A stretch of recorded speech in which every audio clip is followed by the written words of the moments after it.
মেয়েরা স্বামীর টাকার নয়, বাবার টাকা ভাঙতে বেশি স্বাচ্ছন্দ্য বোধ করে। অনেকেরই প্রশ্ন হতে পারে, বাবার টাকায় কি কষ্ট নেই? মেয়েরা বাবার কষ্ট কি বোঝে না? মেয়েরা সব থেকে বেশি বাবার কষ্ট বুঝে। আপনি যদি বলেন স্বামীর টাকা ভাঙতে কেন স্বাচ্ছন্দ্য হবে না? যেই টাকার হাজারটা কৈফিয়ত দিতে হয়, যেই টাকার লিমিটেশন রেখে তারপরে হিসেব রাখতে হয়, সেই টাকার আসলেই কোনো মূল্যায়ন নেই, সেই টাকায় আসলেই কোনো রহমত নেই। তবে বিশ্বাস করেন, বাবার টাকায় অনেক রহমত। বাবার টাকা ভাঙার পরেও থাকে, স্বামীর টাকা হিসাব করে রাখার পরেও থাকে না।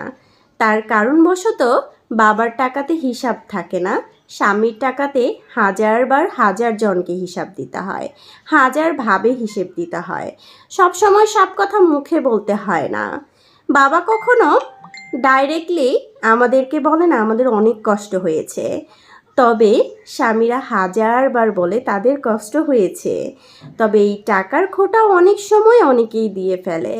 তাই মেয়েরা সবসময় বাবার টাকা ভাঙতে স্বাচ্ছন্দ্য বোধ করে, স্বামীর টাকা ভাঙতে একদমই পছন্দ করে না। বিষয়টা এরকম না যে স্বামীর টাকা রেখে দেওয়ার জন্য এই অবস্থা করে। মেইন বিষয়টা হচ্ছে এই মানসিক একটা শান্তি। যেখানে মানসিক শান্তি নেই, সেখানে মেয়েরা থাকতে পারে না। খুব বেশি কষ্ট হয়, দুমড়ে মুচড়ে কাঁদতে কাঁদতে একটা সময় শেষ হয়ে যায়, কিন্তু তার জন্য দুঃখ কখনোই শেষ হয় না। তবে যাদের চাহিদা অনেক বেশি হয়, তারা শুধুমাত্র মানসিক অশান্তির কারণেই চাহিদার প্রভাব দেখায় বেশি। আপনি পাশের মানুষটাকে বেশি কেয়ার করুন, তাহলে তার কাছে টাকা দেখবেন মেয়েরা অতিরিক্ত চাহিদা দেখাচ্ছে না। মেয়েরা সবসময় বাবার মতো নিজের স্বামীকে চায়। কেন চায় জানেন? বাবার কাছে সেই মেয়েটা রাজকন্যা, আর ঠিক সেম মানুষটাই স্বামীর কাছে অনেকটা অসহায়, অনেকটা চাকরানির মতো হয়ে যায়। আসলে মেয়েরা কি আসলে এরকম? মেয়েরা হচ্ছে আল্লাহর দেয়া একটি রহমত, যেই রহমত সবাই যত্ন করে রাখতে জানে না।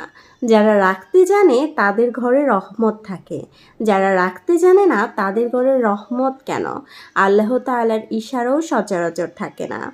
তবে বলছি, মেয়েরা সবাই খারাপ না। কিছু মেয়ের কারণে সবাইকে দোষারোপ করবেন না। মেয়েরা একটু অন্যরকম হয়। তো মেয়েদেরকে মূল্যায়ন করতে শিখুন। একটু ভালোবেসে নরম সুরে যখন আপনি প্রত্যেকটা কাজের ফরমাইশ করবেন, সে হাসি মুখে আপনি ফরমাইশ দেওয়ার আগে করবে। কিন্তু বিশ্বাস করেন, যখন আপনি রাগান্বিত হয়ে তাকে অনেক বেশি আদেশ করবেন, তখন সে মন থেকে করতে পারবে না সেই কাজটি, যেই কাজটি সে স্বাচ্ছন্দ্যে করতে পারত।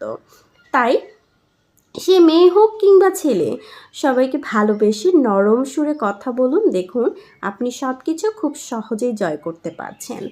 রাগ করে আসলেই সবসময় সব কিছু হয় না, সবসময় সব কিছু দূরেই চলে যায় রাগের কারণে। তবুও আমরা সেটা কন্ট্রোল করতে পারি না। তবে আমাদেরকে এই ব্রেন সেট আপে রাখতে হবে।